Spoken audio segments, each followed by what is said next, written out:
A continuación, me gustaría presentar a Lorena Echeverry, ya que otra de nuestras invitados internacional al Congreso. Ella es neuropsicóloga y doctora en psicología. También es directora del Centro de Evaluación y Rehabilitación Neurocognitiva San Juan Rafael. Además, ella es docente, investigadora, tiene mucha experiencia en el tema.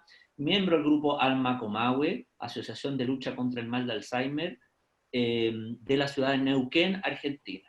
Así que el título, les recuerdo, de hoy es Enfermedad de Alzheimer, proceso de rehabilitación, lo que específicamente va a ver Lorena. Así que, Lorena, ¿puedes activar tu audio? Hola, buenos días. Muchas gracias por la invitación. Ahí voy a compartir. Bueno, como decías, vivimos en Argentina y dirijo un centro de evaluación y rehabilitación neurocognitiva de adultos mayores. Y por otro lado, formo parte desde hace 6 años de un grupo de apoyo a familiares de pacientes con deterioro cognitivo. ¿Ya se ve la presentación? Muy bien, sigamos. ¿Sí? Bueno, entonces, lo que yo voy a hablar es un poco acerca de lo que es la rehabilitación cognitiva. Igual, para aclarar al principio, no es lo mismo rehabilitación que estimulación, pero rehabilitación es cuando una función se ha perdido, entonces lo que hacemos es trabajar para recuperar de alguna manera esta función perdida. Generalmente cuando hablamos de demencia decimos estimulación cognitiva. Pero bueno, para comenzar, como ya dijeron los doctores anteriormente, la enfermedad de Alzheimer o las demencias en general son enfermedades neurodegenerativas progresivas donde la persona va perdiendo las distintas funciones mentales superiores, como la memoria, la atención, las funciones ejecutivas, el razonamiento, las noxias, las praxias. Todo esto va llevando a que la persona, además de tener cambios a nivel cognitivo, tenga cambios conductuales y funcionales, y a la vez lo lleve a depender cada vez más de una persona, por lo general un familiar cercano que es el cuidador principal. Es decir, la evolución de esta enfermedad es inexorable, entonces el tratamiento que realizamos no es para curar la enfermedad, sino para tratar de que la persona tenga una mejor calidad de vida, tanto esta persona con deterioro cognitivo como su familia. El objetivo del tratamiento es enlentecer la progresión de los síntomas, no es restituir las funciones alteradas, sino enlentecer los síntomas y mejorar la calidad de vida de esta familia. Bueno, la intervención abarca varios ámbitos de la vida de la persona. Por un lado, hay que hacer una modificación del entorno físico para que tenga un entorno más óptimo, por ejemplo, ver el tema de etiquetas, el acceso a distintas partes de la casa, las puertas cerradas, las escaleras, ¿sí? Se hace una modificación del entorno para mayor comodidad y seguridad del paciente. Por otro lado, se interviene sobre las actividades significativas de la vida diaria, de manera de que la persona pueda seguir siendo independiente todo lo que más pueda. También hay que abordar los síntomas comportamentales que acompañan el deterioro y hacer una educación y apoyo a la familia. Todos estos logros apuntan a conseguir una máxima autonomía posible de la persona con deterioro cognitivo, ¿sí? Y no solo se focaliza en aquellos déficits específicos. El tratamiento entonces busca mejorar, como dijimos, aspectos cognitivos, emocionales, funcionales e independencia. Dentro de lo cognitivo se van a ejercitar las funciones cognitivas como la memoria, la atención, el lenguaje, mediante técnicas y ejercicios específicos, que bueno, los voy a ir después desarrollando. Dentro de lo emocional se busca mejorar su estado de ánimo, controlar cambios conductuales que van a aparecer, delirios, alucinaciones, agresividad, apatía, entre otros. Y lo funcional es que se desempeñe lo mejor posible y solo en las actividades básicas e instrumentales de la vida diaria, ¿sí? Lo que buscamos entonces es que el paciente logre la mayor independencia posible por todo el mayor tiempo posible que se pueda, porque es una enfermedad degenerativa progresiva. Bueno, ¿en qué se basa el tratamiento de estimulación cognitiva? ¿Por qué lo hacemos? Porque hay dos conceptos muy importantes que son la plasticidad del cerebro, la plasticidad neuronal y la reserva cognitiva. La plasticidad cerebral neuronal es la propiedad del sistema nervioso que le da la habilidad de cambiar su funcionalidad y estructura en respuesta a cambios externos e internos que se van a producir, como por ejemplo la estimulación cognitiva. Y la reserva cognitiva es un concepto muy interesante que se estudia mucho ahora como factor protector, que es aquella capacidad dinámica para poder soportar los cambios cerebrales que afectan las funciones cognitivas, ya sean causados por el envejecimiento normal o algo patológico. Dentro de la reserva cognitiva se encuentra el nivel educativo alcanzado, es decir, a mayor nivel educativo alcanzado, esto va a proteger y va a dar más recursos a la persona a pesar de que tenga el deterioro cognitivo.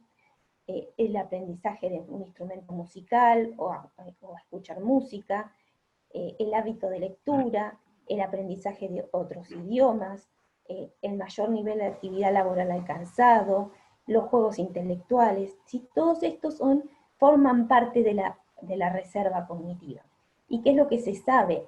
Es decir, hay personas que puede ser que histopatológicamente uno pueda encontrar post-mortem que ese cerebro ha sufrido una enfermedad de Alzheimer, sin embargo, la manifestación de la enfermedad ha sido menor cuando la persona ha tenido mayor reserva cognitiva, ¿sí? Es como un escudo que nos protege para que, a pesar de tener la enfermedad, tengamos más recursos para afrontar. Bueno, vamos a hablar ahora acerca de los tratamientos. Hay dos tipos de tratamientos, farmacológico y no farmacológico. Dentro de los farmacológicos se utiliza como un control paliativo de los síntomas cognitivos, emocionales y conductuales, ¿sí? Y varía de acuerdo a la fase de la enfermedad, ¿sí? Es distinto la medicación en fase leve y moderada que cuando ya la demencia está avanzada. Pero bueno, mi función hoy va a ser explicar un poco más acerca del tratamiento no farmacológico. Bueno, dentro de lo no farmacológico, esto se realiza, se dirige a la persona para retrasar el deterioro, sobre todo en lo funcional, compensando aquellas funciones que ya están afectadas, como suele ser la memoria episódica, ¿sí? Y mantener las que sí están preservadas todavía y que tardan más en perderse, como por ejemplo la memoria procedimental. ¿Qué tenemos que hacer? En primer lugar, identificar los síntomas propios de la enfermedad, identificar las fortalezas y debilidades dentro del perfil neurocognitivo del paciente, enseñarle, transmitirle estrategias internas y externas para controlar los síntomas, y generalizar los aprendizajes que se dan en la terapia, ¿sí? Para esto llevarlo a las actividades diarias, ¿sí? Para que lo pueda aplicar a la vida real, es decir, que no quede en un ejercicio realizado en el consultorio con el terapeuta, sino que esto lo pueda llevar, generalizar a su vida. Y por otro lado, lo que defendemos mucho y se habla mucho es el tema de los programas orientados a cuidar al cuidador. Bueno, ¿cuáles son las estrategias? Hay modificaciones ambientales, estrategias compensatorias, estrategias restaurativas y estrategias holísticas. Vamos ahora a hablar entonces de todo lo que vamos a hacer con el paciente desde que comience el diagnóstico. Por un lado, vamos a hacer rehabilitación y entrenamiento cognitivo, donde el objetivo es estimular y preservar aquellas funciones superiores de acuerdo a la fase de la enfermedad y el grado que tiene de conservación el paciente de su lenguaje y nivel de atención, ¿sí? Son programas de intervención estructurados, actividades focalizadas mediante estímulos variados, como pueden ahí ver en las fotos. Se puede trabajar con las personas de forma individual y además los grupos. Para mí lo ideal es tener los dos tipos de tratamiento a la vez porque el grupo ayuda muchísimo en toda la parte de la socialización, el estado de ánimo, que en el tratamiento solo individual de consultorio como que para mí no llega a ser suficiente. Y bueno, lo que buscamos es estimular, como decíamos, la atención, el lenguaje, la memoria, resolución de problemas, mediante el uso de estrategias compensatorias, y se trabajan las fortalezas y objetivos que sean relevantes para la vida de la persona. ¿Esto qué me permite el entrenamiento cognitivo? Crear un mayor número de redes neuronales e incrementar la eficacia de las que ya están existentes, de las que aún están conservadas, mediante la capacidad que compensa los primeros estadios de degeneración. Es decir, esto lo puedo hacer cuando está comenzando el deterioro cognitivo. Sería como lo que me da mayores resultados. Por otro lado, tenemos unas terapias muy interesantes, que es la terapia de la reminiscencia, que consiste en trabajar con objetos, fotos, objetos antiguos que le traerán recuerdos felices, porque como saben, en las demencias la memoria antigua está perfectamente conservada, entonces cuando el paciente te puede hablar de todo lo que le pasó antes, de cuando era joven, de cuando trabajaba, cuando tuvo sus hijos, está perfectamente conservada. Entonces, lo que se hace es evocar recuerdos y vivencias pasadas con contenido emocional que van a facilitar el mantener su identidad y la memoria autobiográfica. Y lo que se observa es que, por ejemplo, en los grupos, esto los conecta muchísimo porque es trabajar sobre experiencias que todos han vivido. Por ejemplo, acá en Argentina, el año pasado, la Asociación Alma de Buenos Aires y la revista El Gráfico armaron una revista hermosa con todas historias de fútbol de Argentina, que saben que acá están, o sea, algo tan valorado por la gente, bueno, en Chile también, pero bueno, esa revista revive, por ejemplo, una noticia que fue de un mundial, una noticia de cada uno de los equipos de fútbol de nuestro país. Entonces, con eso uno puede trabajar con los grupos hermosas tareas de reminiscencia, ¿sí? Leer y trabajar cómo se sintieron en ese momento, ver videos, escuchar la música de ese tiempo. Bueno, la verdad es una tarea preciosa para trabajar y uno ve cómo se conectan. También se puede trabajar con fotos antiguas de la familia y que cuenten sobre su familia, a los compañeros. Bueno, es una tarea muy, muy interesante. Yo tengo, por ejemplo, una valija antigua llena de objetos, y bueno, vamos sacando, no sé, revistas de 1930, y las miran y ven las publicidades de la época, bueno, algo precioso. Después hay que trabajar el entrenamiento en las actividades de la vida diaria. Para eso, por ejemplo, se trabajan con cajas donde tenemos objetos de la vida, de lo básico, ¿sí? De la higiene, un cepillo de dientes, una brocha, después para comer los cubiertos. Bueno, lo que se busca acá es que la persona logre un máximo nivel de independencia en las actividades básicas, ¿sí? el vestirse, el prenderse botones, cordones, poder comer, etc. Y de esta manera se mejora la calidad de vida y se retrasa la institucionalización. Después las terapias orientadas a la realidad, que lo que se busca es disminuir la desorientación temporoespacial, entonces se trabaja con calendarios, relojes, diarios, etc.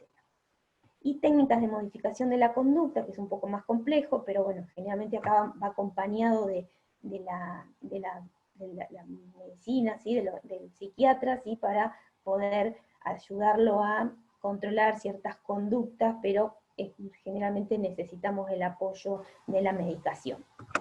Y por último, tan importante que les decía, son los grupos familiares, que es proporcionar información al cuidador, valorar su trabajo, que aprendan a poner límites, desculpabilizarlo, favorecer los espacios de ocio, buscar apoyos con otros familiares, y acá tenemos ejemplos de cómo trabajamos con los grupos, y por ejemplo tenemos reuniones recreativas como son los cafés, ¿sí? Estos son los grupos actualmente. Lo que uno busca es evitar la sobrecarga del cuidador principal, ese familiar directo que se encarga del cuidado. Y bueno, por último, en el contexto del COVID, ¿qué estamos haciendo? Estamos estimulando de forma individual muy poco, presencial, sino que lo hacemos especialmente de forma por Zoom. Ese es nuestro trabajo en este momento con la teleneurorehabilitación. Acá mostrarle algunas fotitos de tratamiento, los distintos talleres que se hacían, taller de arte, taller de memoria, taller de música, que bueno, es precioso trabajar desde la musicoterapia, todo lo que se logra. Tenemos aparte talleres de huerta.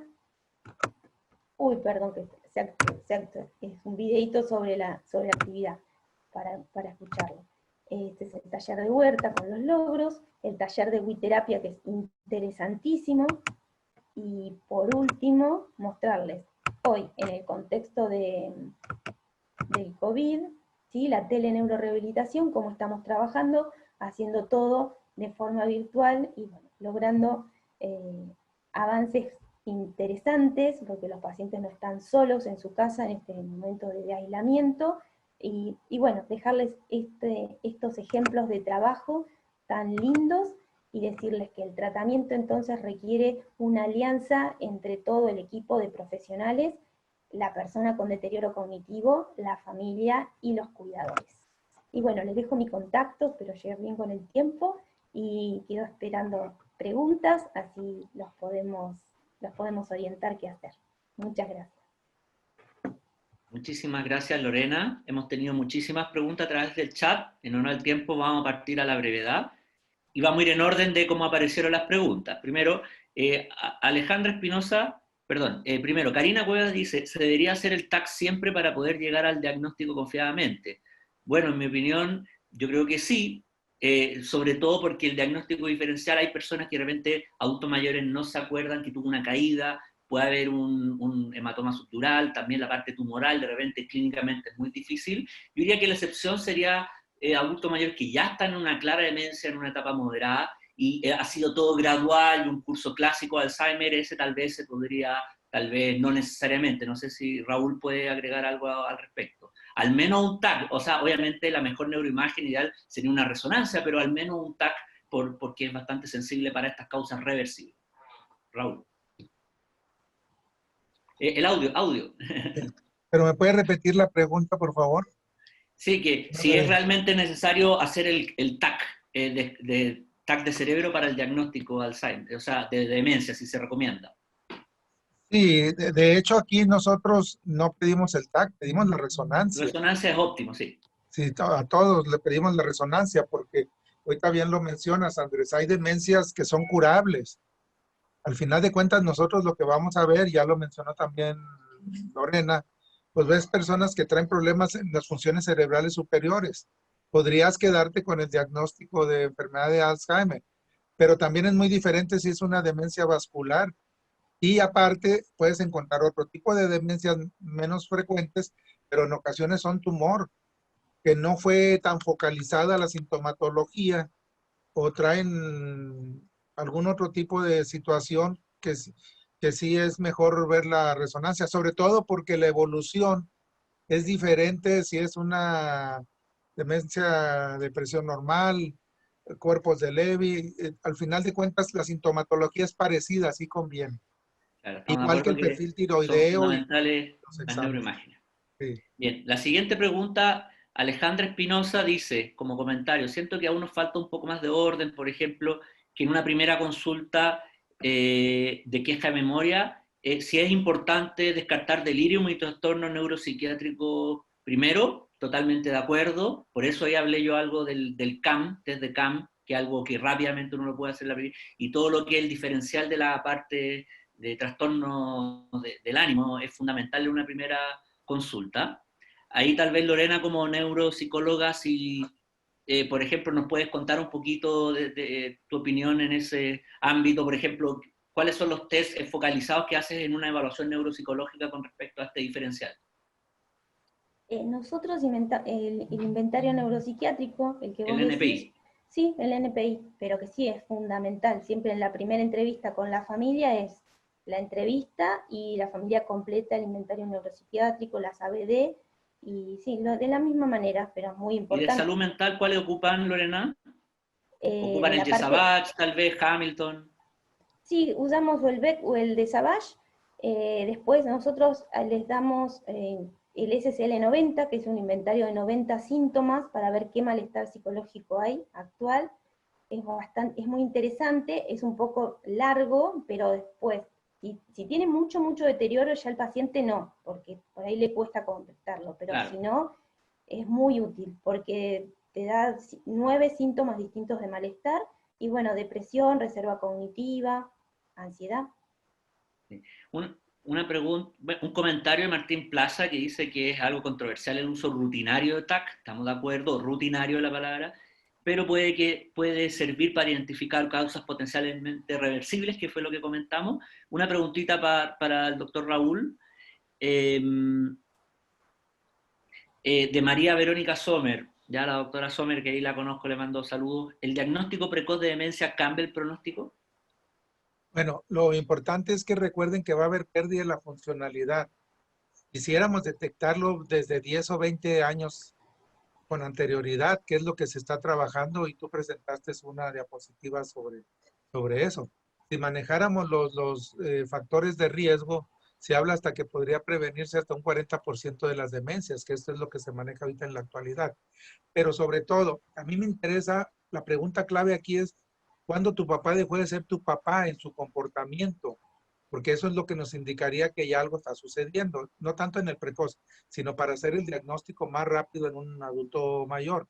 Y yo les comenté, si logramos hacer a través de la estimulación cognitiva, los medicamentos, el paciente se siga valiendo por sí mismo, por lo pronto para ir al baño, para hacerse su aseo, para hacer sus necesidades básicas, eso es de mucha ayuda para el familiar. Entre más pronto lo diagnostiquemos, mejor. Anteriormente, cuando yo tengo 30 años viendo demencia y las primeras veces les alcanzábamos a hacer el diagnóstico ya con 10 años de, de sintomatología sin tener diagnóstico. Ahora afortunadamente ya los hacemos más temprano, ya la gente está un poco más sensibilizada y viene a consulta y entonces los detectamos en etapa leve, pues en ocasiones hasta moderada, pero sí es muy importante detectarlo de manera temprana. Estamos muy de acuerdo, claramente, más que la palabra tal vez correcta, el pronóstico de la evolución natural desacelera la progresión, eso no hay ninguna duda, y nos permite tomar conductas oportunas como clínico. La otra pregunta es, más que es un comentario de Valentina Bravo, que comenta que en Viña del Mar tiene escasas posibilidades de derivación y tratamiento de rehabilitación. Mira, yo creo que uno de los grandes temas del GES que garantía este tema es que, por ejemplo, ahora en APS contamos con kine, psicólogo, además, y terapia ocupacional. Entonces, y además contamos con intervenciones grupales, psicosociales grupales. Así que hoy está accesible y para casos más complejos se requieren estos centros comunitarios tipo Quintún Símil y también hay en el nivel secundario. Incluso hay fonoaudiología para casos con tema de lenguaje. Así que hoy en día el GES nos garantiza muchas alternativas de tratamiento y esto es tanto para el sistema público o privado. Así que muy interesante. Y una pregunta más para Lorena, de Sandra Martínez, que pregunta por estrategias, perdón, se me corrió, pregunta por estrategias comunitarias en adultos mayores que viven solos. ¿En qué sentido estrategias comunitarias? No te entiendo. ¿Forma de hacer Para tratamiento? personas con demencia, ¿qué estrategias comunitarias recomendarías para adultos mayores en aquellos que viven solos en particular? Es que en el contexto ahora de COVID está medio complicado, porque si está solo la persona con deterioro cognitivo, el poder trabajar en grupo mediante Zoom es muy complejo. No sé si esa sería la respuesta, pero hoy en este contexto está un poco difícil, porque el adulto con deterioro cognitivo requiere de tener a alguien más que lo asista. Así que no hay mucho, me parece. Avanzando con otras que tenemos muchas preguntas, voy a ir más o menos rápido. De Vicente Garzón, pregunta si las psicólogas de APS nos pudiesen apoyar con algunos test por cuestión de tiempo. Absolutamente, y esto es algo natural. Yo ahí echo de menos algo del GES, lo voy a decir al tiro, que el tema de la enfermera, o sea, el rol de la enfermera en hacer test no sale en el GES. Yo creo que la enfermera también tiene un rol, al igual que la psicóloga y el terapeuta ocupacional en estos test. Yo creo que en APS estamos, por los tiempos, la complejidad, hasta el MOCA. Ya ahí vimos que habían varios que podemos hacer en APS y hay otros que por su complejidad deben ser hechos por una neuropsicóloga ya en un nivel secundario. Siguiendo con la siguiente pregunta, así que de Jorge Donat. Sí, que él, es un comentario que él también le daban 1 hora para el ingreso. Ya eventualmente hay consultorios que están más avanzados en la implementación del GES de demencia. ¿Okay? Lo habitual en APS sabemos son 15 minutos, en algunos casos excepcionales podemos llegar a 20, media hora. Así que ¿cómo logramos implementar este GES que se ve de repente muy bonito, pero cómo lo llevamos a la práctica es un gran desafío a nivel nacional, sabiendo que todos los CEFAM son distintos también, tienen distintos recursos. Entonces, Sandra Jiménez pregunta, ¿cómo enfrentar a los factores de riesgo respecto a la contaminación ambiental en el sur de Chile, en específico con el uso de leña? Ahí tal vez yo creo que es más para Raúl, que habló esto de la parte de prevención más global. Bueno, acabamos de tener una reunión hace unos días, participó el doctor Alegri, Bagnati ahí de Argentina, y Daisy Acosta de Dominicana, pero la gente representante mundial de Alzheimer. O sea, tenemos que trabajar políticas públicas, tenemos que trabajar a nivel pues de los políticos para que empiecen a ver lo que es la contaminación ambiental que tenemos aquí, la polución. Estos factores de riesgo involucran no nada más a los pacientes y a las familias, involucran a la sociedad, pero sobre todo a la sociedad global, a la sociedad en general. Entonces tenemos que llegar a través de la OMS, de la OPS, porque ya son problemas de salud importantes y tenemos que de una u otra manera pues llegar a los gobiernos para que bajen las fuentes de contaminación, que pueden ser pedreras, no sé cómo le llamen allá en Chile, donde sale el cemento, eh, y ver de qué otra manera pues se puede llegar a estas áreas rurales donde la gente cocina con leña, ¿verdad? Cómo poder que llegue el gas o ver qué otra manera se puede hacer ahí. Yo creo que esto implica un trabajo político, comunitario, como lo fue hace mucho tiempo cuando quitamos las letrinas, las fosas sépticas, los baños de pozo y entró el drenaje. Y eso nos acabó también mayor comunicación, menores problemas de infecciones gastrointestinales, etcétera. Yo creo que se tendría que ir trabajando desde esa parte y sobre todo sensibilizar a la población que esto a la larga va a tener un problema. En Chile es un problema muy fuerte los problemas de salud respiratoria. Entonces van a tener, así como nosotros tenemos acá en México la hipertensión y la diabetes con un problema severo que luego nos va a dar también repercusión de Alzheimer, allá ustedes lo van a tener con problemas respiratorios que tarde o temprano también les van a incrementar la presencia de demencias. Entonces debe ser un trabajo comunitario con líderes, con políticos, para ver de qué manera se puede reducir esa situación de la contaminación. Bien. Para Lorena Echeverry, ¿cómo han logrado desde el punto de vista de la gestión el habilitar la implementación de estas estrategias que nos mostraste en tu presentación? En este momento vos decís cómo estamos trabajando, cómo se logró, en qué sentido de la gestión. No entendí la pregunta. Nuevamente, la pregunta es, Sí. ¿cómo han logrado desde el punto de vista de la gestión el habilitar la implementación de estas estrategias? Me refiero a las que tú mostraste. ¿Cómo ha sido el desafío de gestión y administrativo?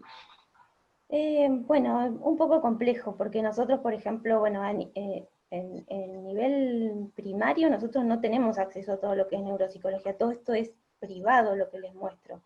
Y, y que las obras sociales lo cubran es muy complejo. O sea, todo lo que sea online prácticamente no se está cubriendo, lo realiza las personas que lo pueden pagar. La verdad que está bastante complejo la situación acá en nuestro país. Me parece que ustedes allá tienen acceso a evaluación y tratamiento, por lo que vos contás, en los hospitales. Por el Nosotros GES, sí, acá, ahora, hace poquito. nosotros, claro, nosotros todavía no. Y yo, sí, aparte yo estoy vivo en el sur, en Neuquén, estoy lejos de Buenos Aires, pero no, todavía no. Todo esto es privado y bueno, solo alcanza el que tiene acceso a una computadora, a un familiar que le permita que lo asista.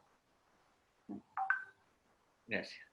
Bien, había otra pregunta de Catherine Carvajal. ¿Recomiendan el uso de antidepresivos al inicio del diagnóstico? Y si es así, ¿cuál sería? No el estándar, solamente cuando hay una comorbilidad psiquiátrica, uno indica antidepresivos. No sé si Raúl quiere algo que agregar a eso. Eh, Generalmente yo no inicio el antidepresivo. Les pasaba yo, pero era muy parecido a los puntos. Manejamos 7 puntos de entrevista.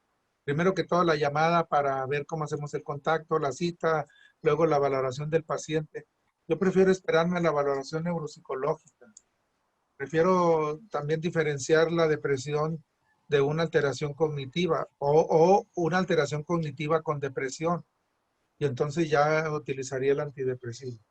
Muy bien. No me quiero quedar rápidamente con una depresión pura. Preferiría estar seguro de que eso que está presentando el paciente no sea una alteración de síndrome demencial o por lo menos deterioro cognitivo leve y yo quedarme con depresión y a los 6 meses ver que está mejor de ánimo el paciente, pero siguen sus fallas neuropsicológicas. No sé, desde el punto de vista de Lorena, si comparta esta opinión. Sí, lo comparto. Sí, primero hay que descartar, porque generalmente muchas veces más, la familia cree que es depresión y es apatía, entonces primero hay que hacer una buena evaluación. Bien. Juan Opaso Perdón, plantea... disculpa, normalmente hay que comentarlo bien con los médicos familiares. La depresión va a ser un trastorno del ánimo, la apatía es un trastorno de la motivación, es totalmente diferente y no van a mejorar necesariamente con los antidepresivos. Bien. Última pregunta, Helga Droguet, ¿el GES se activa en atención primaria? La respuesta es sí. Eso es una pregunta. Juan Opaso plantea la falta de estudio en la atención secundaria para el diagnóstico, ahora el GES sí lo garantiza. Yo diría que el estudio que no está aún en el GES es el PET-CT, que hoy en día vino un poquito, estos casos de muy difícil diagnóstico, es un gran complemento, ese no está en el GES. Y por último, que ya nos están diciendo que terminamos, Fernanda Coiro dice, ¿sería pertinente evaluar con test de Yesavach para evaluar la depresión en el adulto mayor? A Lorena, y ahí terminamos. Sí, utilizamos eso, la verdad que es muy útil. Sobre todo el Yesavach abreviado está validado en Chile y tiene muy buenas propiedades, sobre el 90% de sensibilidad y especificidad. Muy bien, en un minuto parten las otras conferencias, muy agradecidos todos por el interés, lamentamos que nos faltaron 3 preguntitas por hacer, así que muchas gracias a nuestros invitados internacionales, conferencistas, así que nos vemos, nos seguimos viendo en el Congreso, muchas gracias. Gracias. Gracias.